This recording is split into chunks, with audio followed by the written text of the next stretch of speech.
अब देखिए प्रिज्म द्वारा प्रकाश का अपवर्तन क्या होता है, इसको जरा समझते हैं। सबसे पहले एक प्रिज्म का निर्माण करेंगे हम लोग इस तरीके से। किसका निर्माण करेंगे? प्रिज्म का। अब देखिए अगर हम पूरा प्रकाशय सूर्य इस पर धरेंगे तो यहूं पड़ जाएगा, यहूं पड़ जाएगा, यहूं पड़ जाएगा, है ना। तो ऐसा काम करते हैं, एक दबता यहां पे रखते हैं। क्या रख देंगे? दबता। अब उस दबते पर हम लोग प्रकाश की किरणों को आपतित करते हैं इस तरीके से। और इस दबते में यहां पे क्या है? छिद्र है, छोटा सा। अब पूरे दबते पर आप जैसे आप के यहाँ पुराने ज़माने का जो खपड़ा वाला घर होता है उसमें देखते हैं कि पतली सी रोशनी अगर जगह है तो आती हुई दिखती है, और उस रोशनी में छोटे छोटे कण दिखाई पड़ते हैं जो कि धूल धुआं के कण होते हैं। वैसे ही हम यहाँ पे एक दबता लिए और उस दबते पर जब प्रकाश किरणों को आपतित किए, एक किरण निकलकर इस प्रिज्म पर पड़ी, यहाँ पर सीधे प्रिज्म पर जाएगी। और आप जानते हैं कि जहां पर ये किरण आपतित होता है, आपतित किरण जहां पर पड़ती है वहीं पर होता है एक आपतन बिंदु। अगर आपतन बिंदु है तो पृष्ठ के लंबवत हमेशा एक होता है अभिलंब। आपतन बिंदु से पृष्ठ के लंबवत क्या खींचेंगे? अभिलंब। अब आप जानते हैं कि अगर किरण एक माध्यम से दूसरे माध्यम में जाएगी तो वह अपने मार्ग से विचलित हो जाएगी। तो हमेशा किरण माध्यम अगर बदलेगा, विरल से सघन में जा रहा है तो सघन में जब तक रहेगा वह अभिलंब की ओर झुक जाएगा। किधर झुक जाएगा? अभिलंब की ओर झुक जाएगा। ये देखो सीधे न जाके किधर झुका? अभिलंब की ओर। अब यहां पे फिर दूसरे पृष्ठ पर पड़ेगा तो फिर यहां पर एक होगा अभिलंब, और ये अभिलंब इस पृष्ठ के अभिलंबवत होगा। तो यहां पर हम एक दूसरा अभिलंब खींचेंगे इस तरीके से। अब जरा देखिए यहां पे ये नॉर्मल है, हमारा अभिलंब है, और ये है आपतित किरण। अगर इस आपतित किरण को पीछे बढ़ाएं, इस अभिलंब को पीछे बढ़ाएं तो ये आपतित धीरे धीरे आपतित किरण किससे दूर जा रहा है? अभिलंब से। अभिलंब से दूर जा रहा है कि नहीं? इसको बढ़ाते जाएंगे तो धीरे धीरे अभिलंब से क्या भागेगा? दूर। और ये किरण कहां पे है? वायु में। वायु मतलब विरल माध्यम में। विरल माध्यम मतलब जहां पर वायु के कण दूर दूर हैं, जहां पर माध्यम के कण दूर दूर हैं। यानी अगर माध्यम के कण दूर दूर हैं, विरल माध्यम है, तो उस माध्यम में जो किरण होगी वो अभिलंब से क्या हटेगी? दूर। और अगर वो किरण किसी माध्यम में जा रही है तो अभिलंब के ओर झुक जाएगी। ये देखो अभिलंब की ओर क्या हो गई? झुक गई। अब फिर वही किरण अगर वायु में प्रवेश करे,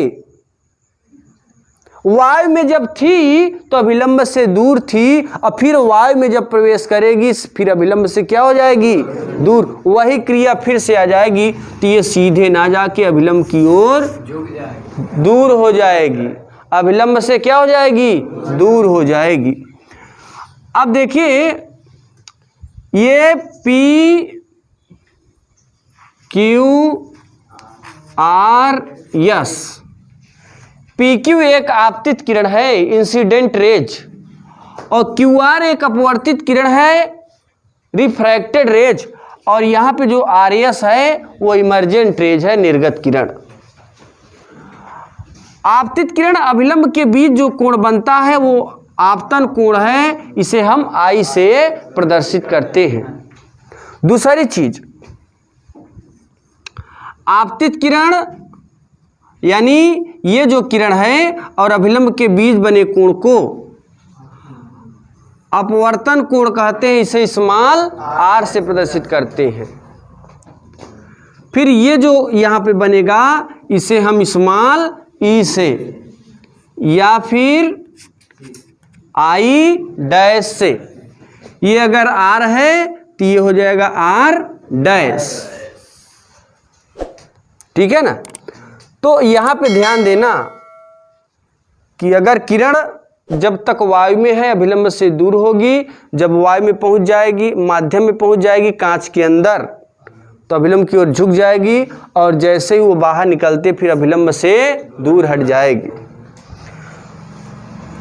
अब देखिए, अगर ये जो निर्गत किरण है इस किरण को पीछे बढ़ा दें और ये आपतित किरण को आगे बढ़ा दें तो इनके बीच जो कोण बनेगा उसे हम विचलन कोण कहते हैं। विचलन कोण का मतलब है कि जो किरण है वो कितना विचलित हुई है, इस चीज को बताएगा। जैसे देखिए दूसरा फिगर लें, ये किरण आ रही है, ये अभिलंब है, ये सीधे ना जाके अभिलंब की ओर झुकी, फिर अभिलंब से दूर हटी, यहाँ पर भी ये क्या होगा, अभिलंब होगा। ये I है, ये R है, ये R डैश है, ये I डैश है, या इसे E से प्रदर्शित करेंगे। तो इस तरीके से हम लोग इसका फिगर बना सकते हैं। अब इसे कैसे बोलेंगे, जब प्रकाश की किरण, जब सूर्य का श्वेत प्रकाश किसी पृष्ठ पर आपतित होता है तो अपवर्तन के पश्चात किरण अभिलंब की ओर झुक जाती है। अभिलंब की ओर झुकी हुई किरण को अपवर्तित किरण कहते हैं। अपवर्तित किरण कहते हैं। तथा यही किरण जब प्रिज्म के बाहर प्रवेश करती है तो अभिलंब से दूर हट जाती है। अभिलंब से दूर हटी किरण को निर्गत किरण कहते हैं। तथा निर्गत किरण एवं अभिलंब के बीच बने कोण को निर्गमन कोण कहते हैं। इसे स्मॉल ई या आई डैश से प्रदर्शित करते हैं। ये फिर बनाइए हेडिंग डाल के। दूसरी चीज यहां देखो जरा, अभी रुक जाओ। अगर इस किरण को आगे की ओर बढ़ा दें